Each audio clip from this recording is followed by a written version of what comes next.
Hey Psych2Goers, welcome back to our channel.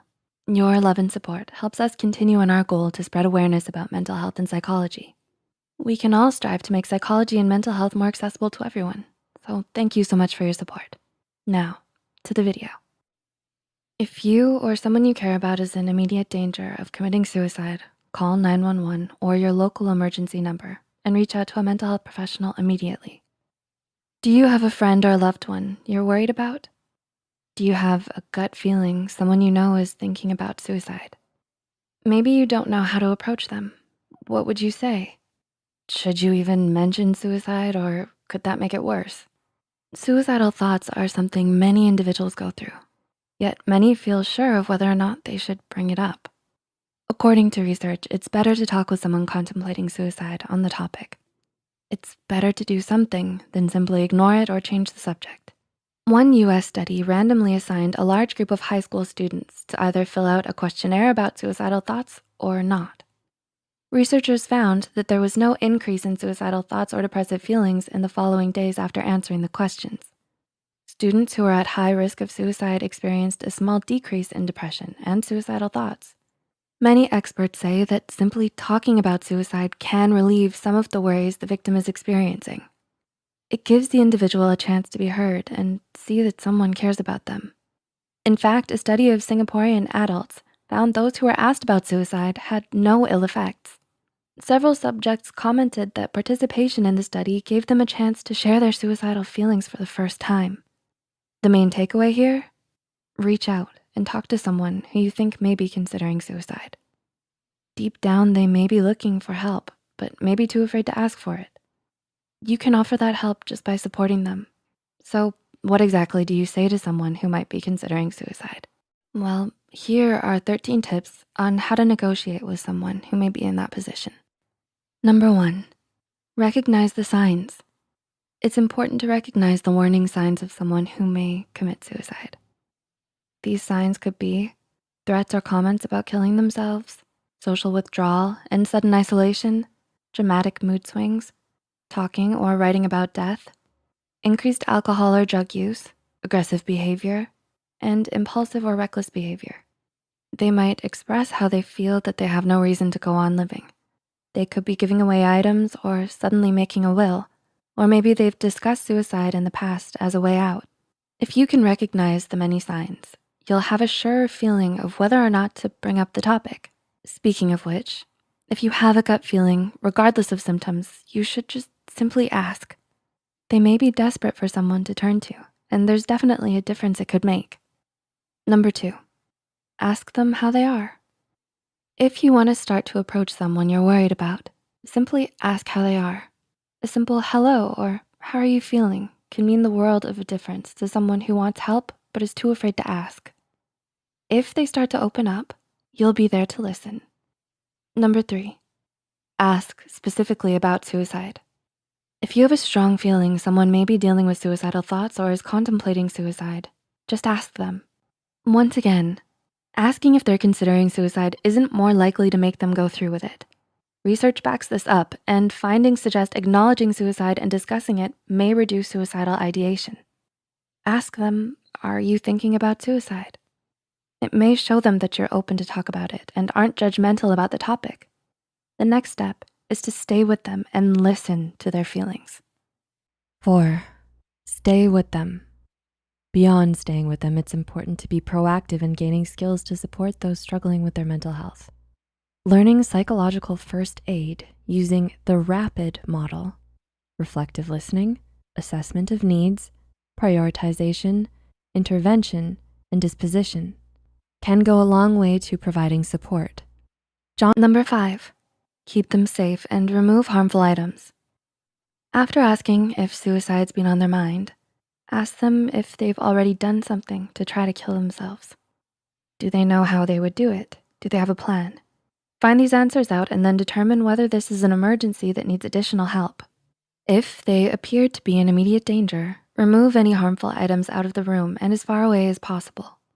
These can include sharp objects such as knives, drugs, cleaning products, any wires, cords, belts, or rope. Number 6, acknowledge their feelings are legitimate. It's important to acknowledge that their feelings are real and shouldn't be brushed aside. You should never say things like, just be happy or snap out of it. It may also be a bad idea to immediately suggest an easy solution, as the individual may get defensive or feel rejected, unheard, or guilty. Number 7, repeat their words back to them in your own way. It's important to actively listen to what they have to say. After they're done speaking, repeat their words back to them in your own words to show that you have listened. It shows them you care and you are there for them. This method can also help make sure that you understood them. Number 8, empathize with them. Empathy. It's best to show we empathize with someone when we feel it. It may help them know someone genuinely cares about what they're feeling. You could try expressing this by saying, I may not know exactly what you're going through or the pain that you're experiencing, but I want to try to understand. Number 9, encourage them to focus on getting through today. It can seem difficult to imagine continuing to live when you feel hopeless or suffer from suicidal thoughts, but it can seem a lot easier to get through one day at a time. Encourage them to get through the day instead of focusing on the complicated mess that can be our future. Nobody knows what's in store for them. Our lives can go from unfortunate to lucky in an instant. We can help cultivate our own meaning to push on in life in our fight to live. Number 10, identify a hook. One thing that can help an individual continue to live is to identify a hook in their life that means something to them. What's important to this person? What holds meaning and value in their life? Maybe they have family they love or a pet who needs their care. What about a job they enjoy or something they're passionate about? Ask them and continue to refer back to these hooks as a way to get them to focus on what's important in their life. It may not be a good idea, however, to try and make them feel guilty due to any pain it may cause their family or loved ones. The goal is to remind them of what they value and make them feel better, not worse about themselves. Coming back to the hook may be something that helps. They may be reminded of why they don't want to leave them behind. Number 11, offer support and hope. If you've stayed with them during a crisis, you're already providing them with a form of support. Next is to provide hope. Mention their strengths. Look them in the eyes and say something such as, I know we can get through this. We can, together.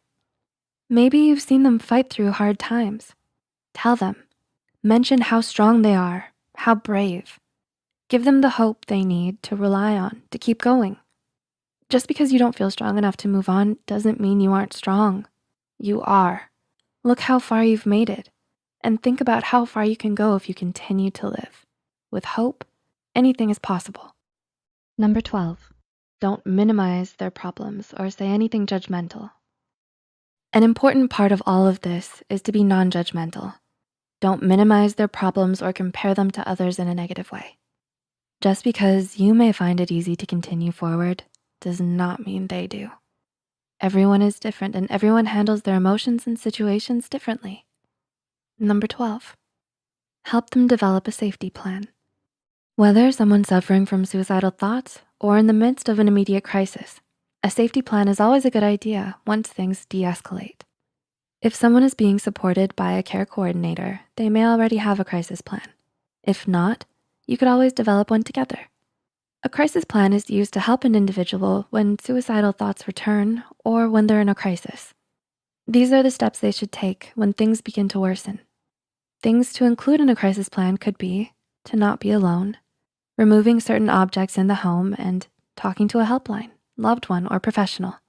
Another great thing to add to the list is distraction techniques, such as getting lost in a good book or writing in a journal. Or maybe you'd like to put on your favorite film or television show. Or when all else fails, snuggle with your beloved pet. A man's best friend is always there to listen. I'm a dog person. If you feel the need to get out or simply know it can help you, go to a museum or theater or visit someone you know. A final step in their plan should be to seek professional or emergency help if they need it or are in a crisis. Find them some resources and then discuss the options with them. And 13, follow up. Lastly, it's important to follow up and see how they're doing. One of the worst things you could do is make a promise and then not keep it. So try not to make any impossible promises or skip a planned meeting. Some individuals find it hard to keep appointments with a therapist or psychiatrist. A lot of people schedule to meet with a professional, but then don't show. Many have found it helpful to have someone accompany them to therapy sessions or appointments. If you notice your loved one isn't following through with meeting a mental health professional, it may be a good idea to drive them or even go in with them. Whether that means you're reading a magazine in the waiting room, listening to some music in the car, or hiding in the corner of a session's video call, I'm sure any support would help. Have you ever had someone convince you to stay alive when you were on the brink of taking your own life? What was it that someone said to you that convinced you to change your mind about suicide and stay alive?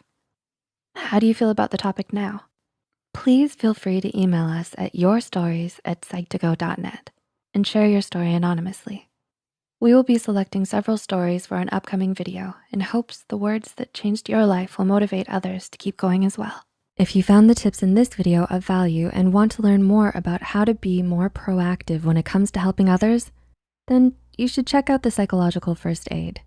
A big shout out to Coursera for sponsoring this video and offering a course from Johns Hopkins University to our viewers. You can earn a certificate from Johns Hopkins University upon completion, so make sure you check it out. If you found this video helpful, don't forget to click the like button and share this video with someone who might need it. Subscribe to Psych2Go and hit the notification bell icon for more content like this. And as always, thanks for watching.